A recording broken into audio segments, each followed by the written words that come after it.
What is up, guys? Dzeeff here. Welcome back to another episode of Casual Fridays. In this series, I talk about casual decks that have potential but are probably missing one or two things. Now, in the past, I've made these videos and I've said you probably shouldn't go out and craft these decks, but in today's episode, I'm not going to say that because we are talking about vampires for the normal and rare Rarity Festival. For this reason, I think that you should build this deck if you think it looks fun because the investment for a deck in this festival is basically nothing. I really think that is one of the best parts about this festival. It feels like you can build whatever deck you want to because you are only using commons and rares. I feel like this deck has a lot going for it. You have some pretty big swings in card advantage if you can set up your plays right, and you have access to a number of good extra deck monsters as well. Not to mention, Vampire Takeover into Vampire Duke is a way to pop a card on the opponent's turn. Let's take a look at the deck list here. We have 3 copies of Vampire Familiar, 3 copies of Retainer, of course, 2 copies of Vampire Sorcerer. I do like this card in here. I feel like this deck is a bit more inconsistent than what I'm used to playing with vampires. You know, I played vampires back in Duel Links, but the 20 card deck versus 40 card deck difference is very real. We don't have access to cards like Unizombie or Gozuki in this deck because it is the common and rare Rarity Festival, so I think that 2 copies of Vampire Sorcerer does make sense, just as a way to even out your opening turns. We also have 3 copies of Samurai Skull, probably the best starter card in the entire deck, 3 copies of Shadow Vampire. This not only gets you to a rank 5 monster, of course, but also it can pop a card if you have Vampire Kingdom on the board because you will be special summoning one of our 2 copies of Vampire Duke. Duke is a fantastic monster. I would maybe even consider playing 3 copies of it. When it is normal summon, you can revive a dark vampire monster in your graveyard, but when it is special summon, you get to send a card from your opponent's deck to the graveyard as well. So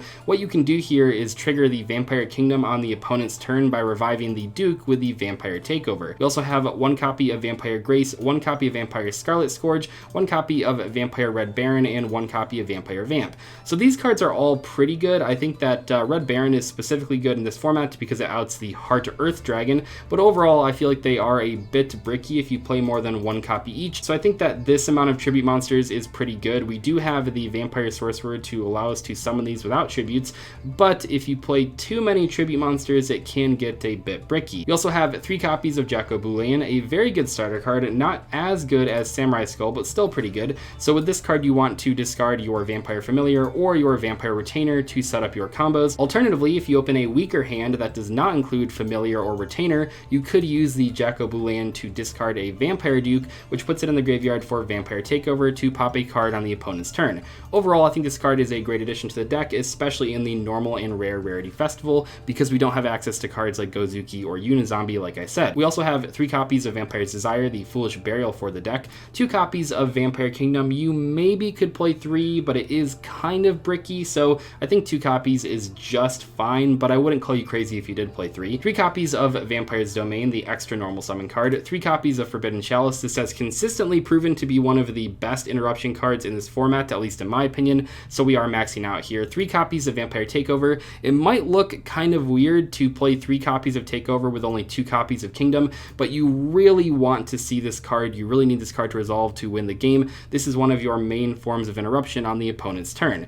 We finally have 3 copies of Paleozoic Dynamiscus. This card is obviously very good in this format in general, but especially in this deck because we have the Familiar and the Retainer, as well as the Duke, all cards we would not mind getting rid of. For the extra deck here, we have 1 copy of this rank 1 bird that is primarily in here to make sure that the Familiars do not get banished if you happen to have 2 copies on the board that were revived with their own effects. We also have 1 copy of number 45, 1 copy of Cursed Javelin, 1 copy of Diamond Crab King, 1 copy of number 70, 1 copy of Shark Fortress for OTKs, 1 copy of number 5 Doom Chimera. This card is hilarious, so it gains 1000 attack for each material attached to it. Usually it's only 2, but sometimes it can be more, and then it can attack each monster your opponent controls once each. It also has an end of battle phase effect, which is kind of neat, but mainly you are trying to OTK with this card by attacking a whole bunch of monsters. We also have 1 copy of number 25 Force Focus, 1 copy of Swordbreaker, 1 copy of number 72 Shogi Rock, 1 copy of the Rika Queen. This card sometimes comes up, and if it does, it is pretty powerful, but it is not the most common card to make in this deck.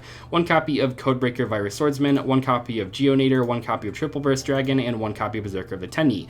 So this deck was inspired by a few different vampire decks that people responded with on my tweet the other day. I posted on Twitter about what decks you guys are playing in the normal normal and rare Rarity Festival. A couple people responded with vampires. So this deck started out as a combination of a few of the different ideas that people posted in that Twitter thread, but also after playing this deck on my live stream, I did change a number of cards around. So this has sort of become my own vampire deck, but I did want to give credit to the few vampire players that responded to that tweet yesterday. Anyway, I hope you guys enjoy the clips. I also want to play Crawlers. MBT's Crawler deck looked really fun. The old Summoner of Illusions into Gaia Force combo. That's what that card's called, right? Gaia Force Jake or something like that. This hand looks pretty crazy. Well, as crazy as a normal rare vampire deck can be, right? But this hand looks pretty strong. Is there a way to set up another interruption on the opponent's turn? That's what I'm thinking about right now.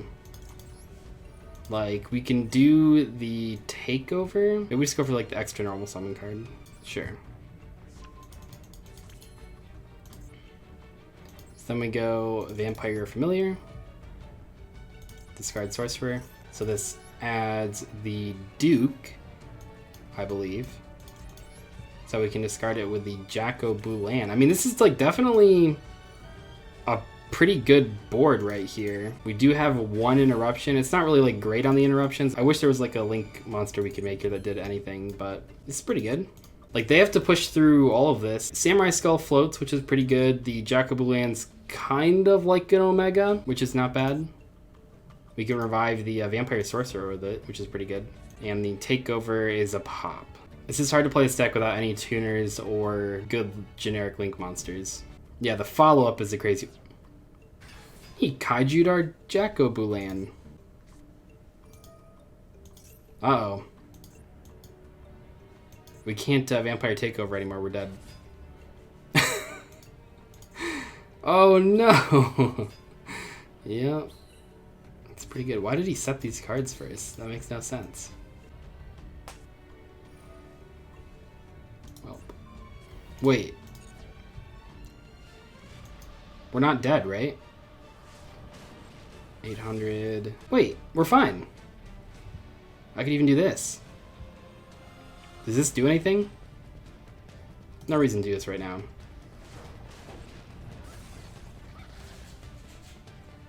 Oh, this only floats from card effect? Cool. So we'll just let them all die. Well, except for one. So on this one, we'll flip the takeover to pop. Pretty good. Okay, so we'll go for this one. We'll pop. Probably just spell. Never trap, because every deck plays like Paleos. So I think the right two haven't attacked, but I can just pop the one that's currently declared an attack, I guess. So we'll start our turn with one monster. The Kingdom can send probably another Familiar to the grave, because this one's going to get banished. I like that. So we can take out one of these, but these are all going to go to like 0 attack at the end phase. Yeah, what now? I have stopped your OTK. Okay, that's fine. According to you seen, Hippo Turbo's tier 1. Yeah, I mean, he plays Hippo Turbo in like the regular ranked mode, so that makes sense. Hippos are a real deck. I mean, they have a 3-card OTK, which might sound bad, but it is like the normal and rare festival, so a 3-card OTK is not that bad. Oh my gosh, I can't believe it. The rank 1 is gonna come up right here. I didn't think it was possible, but we're actually gonna make the rank 1. Just so that these are still in the graveyard. Wow. I really didn't think that was ever gonna happen. I'm liking the festival a lot so far. Oh, never mind, we're not making it because Ring of Destruction. Dang. Yeah, I'm really liking the festival quite a bit. So what's kind of crazy here is we can go Duke into Duke. So activate Sorcerer, normal summon Vampire Duke. Revive the other Duke, that'll trigger the Kingdom. So we can pop a card and mill Retainer as well. We'll just do Spell again. Although he is getting rid of all of his Hippo Carnivals, but that's fine. I don't think this deck has like any grind game. I think it's just like it OTKs right there where it loses. Yeah. Kingdom, pop the back row, send Retainer. Wow, this is crazy. We still have an extra normal summon, but we're gonna reverse OTK the Hippo Carnival, guys. This is incredible. Wow. Okay. Holy shit. This is beautiful. So this card can attack every monster your opponent controls one time each. So we can just hit all of these 0 attack monsters. That is amazing. Hippo Carnival opening the perfect combo for the OTK. But we have so many monsters on the board that it doesn't even matter because we can just reverse sweep them with the rank 5. Holy shit. That is what the normal and rare Rarity Festival is all about. Yes, all the people with low extra decks right now are playing around Banquet because like you can play through 13 extra deck cards pretty easily. Once it gets to 11, it's kind of hard. So people are definitely playing like the minimum amount of extra deck monsters possible right now because you might as well. If your deck can afford to not play all of the extra deck cards, then you might as well just like make it easier on yourself.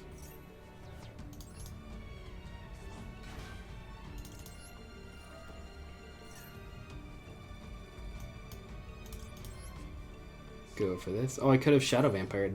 It almost feels like it was intentional that none of the common and rare Xyz or Link monsters or stuff have interruption effects at all. Like, it seems like all of them are just regular cards for the most part. I think it's just greedy Konami. There's definitely, like, bad interruption cards that are super, while there are good non-interruption cards that are, like, common and rare. So I don't think it's, like, entirely that. Ooh, okay. Maybe this is like the deck that MBT was playing. He was playing like Dark World Fluffle Draw Power Turbo with Dangers, obviously. The rarities seem like almost random, except that it does seem like they want you to have like commons, rares, supers, and ultras in almost any archetype. Just some of like different amounts of those different things. End phase, yeah, we'll take over for the Vampire Grace.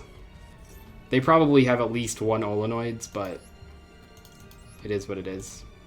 This at least forces, like, something. Okay.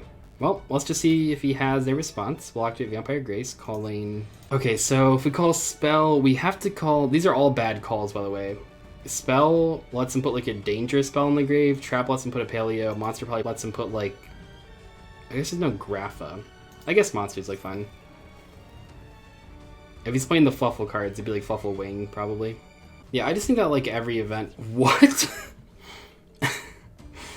Huh? Ojama Pink? That is the one Ojama I have not reviewed. Yep, that's true. Okay, so that's pretty good. We'll go for another Vampire Mill. Wow, we can actually make this a level 6 if we want. But I kind of want the Search. Oh, that's kind of a tough decision. Becomes the level. Well, still the play I would have made. Don't worry about it. Don't worry about it. What rank 4s do we have? Oh, we have 2 really good ones. Okay, cool. So let's go Samurai Skull. Or I guess I didn't do that. I don't know what I'm doing. I'm just clicking buttons. As usual. Yeah, we'll go for the Sin. Yeah, we don't even need to banish, though. We're just doing that for fun. Just to make sure that the Retainer doesn't get banished, basically. Discard this. Maybe we should have got rid of the Grace. Yeah, we'll just go for this again. I'll keep throwing Vampire Kingdoms until you give up. I can't remember. Is there a way to shuffle this card back? Probably not, right? And we're about to lose our only copy? Because the other one's already in the grave? That is really disappointing. Also, I realized that I used the Vampire Sorcerer effect, thinking that it gave me an extra normal summon, when all it does is give me normal summon without a tribute. So I kind of wasted that. That's too good. Too powerful. What did you discard? Oh, what?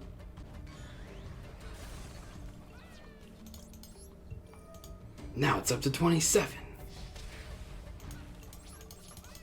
Your move, Kaiba.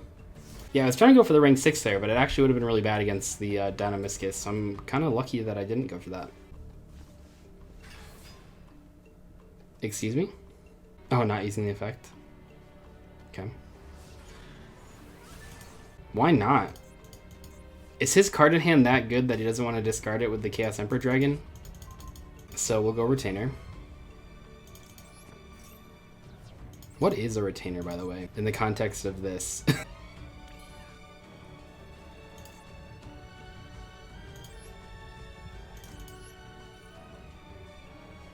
Play on Retriever?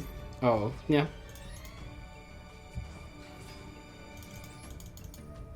We don't actually need to go for this, but I really want to. It is game. I'll just do it. It's funny. I just have to justify playing this card somehow. So if we win with it one time, then I've justified it.